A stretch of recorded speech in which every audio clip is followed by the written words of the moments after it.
Y además, dentro de la lectura también, para mí lo importante, o una cosa que también dices en la charla, que hablas de los lesionados o los tullidos en las guerras, ¿no? Correcto. Que habían enfermeras que pedían que se les llevara libros porque ayudaba a la recuperación, porque la abstracción de tu realidad, ¿no? Eso es. Ayuda. Eso es. Me parece fantástico esto, el cómo las historias ajenas que te sacan de tu historia. Sí, de ti, sí. Te dan la capacidad de abstraerte y de abandonarte. Ellas, las enfermeras, se dieron cuenta, eso durante la guerra civil, ¿no? De que los heridos, grandes heridos, ¿no? Heridas de metralla, mutilados, en la medida en que leían, se curaban mejor. ¿Por qué? Porque se abstraían, no se centraban en su dolor, sino que tenían más capacidad de irse a otro lugar que facilitaba la cura. Entonces, ellas en las cartas que escribían a sus jefes pedían gasas, algodones, yodo y libros. Hostia. Entonces, eso me cuadra con la frase que yo menciono en esa charla, que es de Shakespeare, que dice, no solo de huesos, carne y sangre estamos hechos. Estamos hechos de la materia de los sueños. La materia de los sueños es la ensoñación, la fabulación, el cuento, el relato, la narración. Somos eso. Estamos hechos de todas las historias que nos han contado, que hemos escuchado, que hemos leído. Eso somos nosotros, además de carne, huesos y sangre. Entonces, estas enfermeras con esta anécdota ilustran esta verdad. Ellas cuidan carne y sangre y huesos, pero necesitan sueños para que la persona se cure mejor. Bueno, es que esto además lo hemos estado hablando hace muy poco, de hecho ayer mismo con Marc Giró. Gran persona. Sí, sí, yo lo admiro. Lo miro por la capacidad mental rápida que tiene de decir cosas. Tiene una rapidez que a mí me fascina. Sí, lo es. Estamos hablando de la desaparición de las humanidades en el currículum, ¿no? De la filosofía y de la capacidad. Y de cómo eso parece que, como no tiene una aplicación práctica directa, pues puede que esté incluso de más y que es algo para tus tiempos libres y que no, ya te encargarás tú de pensar en esto. Pero como en realidad si empiezas a cargarte la capacidad nuestra, no solamente de generar relatos, sino de analizar los relatos, que eso es lo que para mí es de la filosofía. Analiza relatos. Claro, es verdad. Analiza el relato conjunto de una sociedad. Analiza el relato mío en base a una sociedad. O sea, pero simplemente tengo un relato, lo analizo, lo disecciono y entonces a partir de ahí saco información que es útil para todos. Oye, estamos pensando de esta manera. ¿Os dais cuenta que pensamos de esta manera?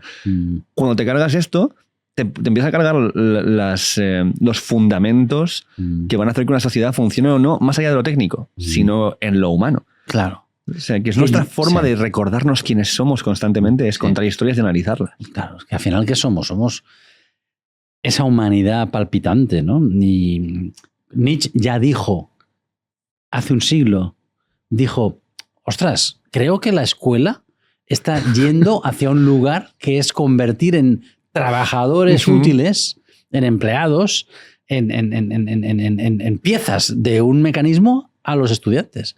Coño, lo vio pronto, porque lo vio hace un siglo. O sea, como han pasado... Lo vio en el minuto 1 y en el minuto que estamos ahora, eso se está concretando. Y yo he escuchado a personas de mi edad, coetáneos, decir, pero si eso no sirve para nada. O sea, este concepto, eso no sirve para nada. O sea, el latín, el griego, la filosofía, la historia, no sirven para nada, eso es la muerte.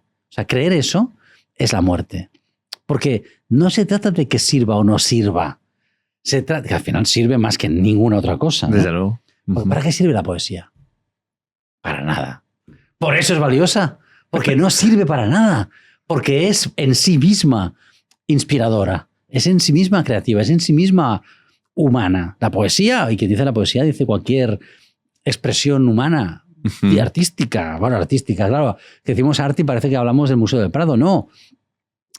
Cualquier cosa es arte. O sea, lo que estamos haciendo tú y yo, una entrevista, es arte. ¿Por qué? Porque estás creando algo que no existía. Desde luego. Una vez me dijo un entrevistado que había estudiado este asunto, yo le pregunté, ¿qué es el arte?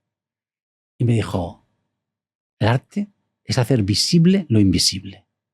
Ya está, yo me quedo con eso. O sea, todo es invisible. Pero de pronto hay una persona, yo que sé, Picasso, o tú o yo, que lo hacemos visible. Ya está, eso es arte. Y eso lo hace mi madre. Cuando de la nada, bueno, hay una pobrecita que está Alzheimer, pero de la nada hacía un guiso riquísimo. Arte. Bueno, no sé, me he ido... Bueno, pero se puede traducir en concretar lo abstracto. Sí, bueno, Lacan otra vez. La realidad solo es comprensible si tiene estructura de ficción. O sea, hay que saber contar cuentos. O sea, un guiso de carne con patatas es un cuento que has creado de la nada. Bueno, en realidad tu memoria es un cuento. O sea, tu memoria es ficción.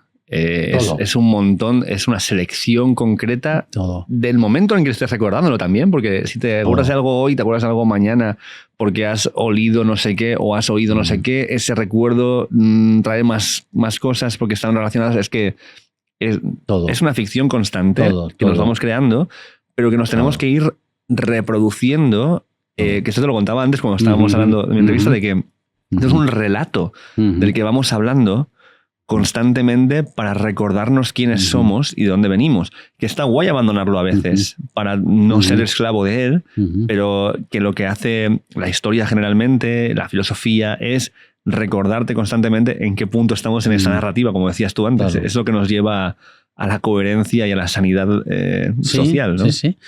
Ahora no recuerdo porque, claro, me has hecho beber cervezas y ya no recuerdo.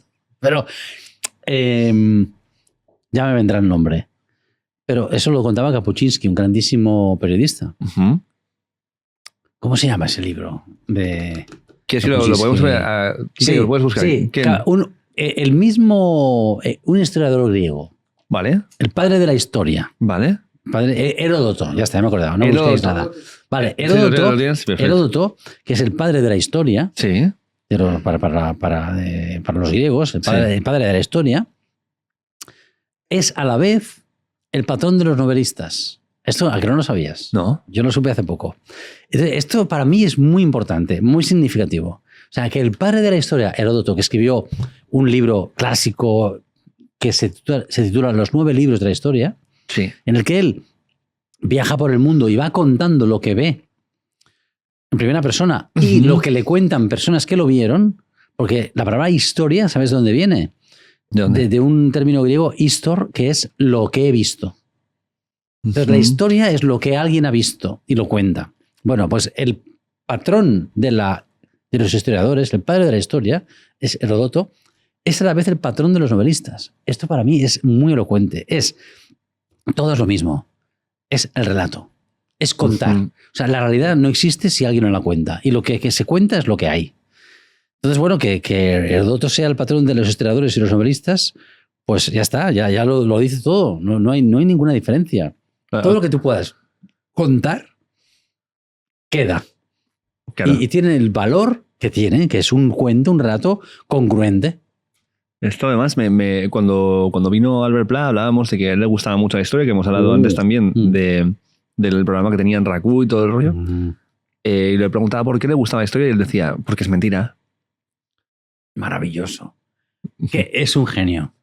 Es que, mira, antes de venir aquí, en el móvil he apuntado 4 cosas, porque he pensado, bueno, el cabrón este del Moya me preguntará cosas de mis entrevistas y me voy a preguntar 4 cosas de las entrevistas.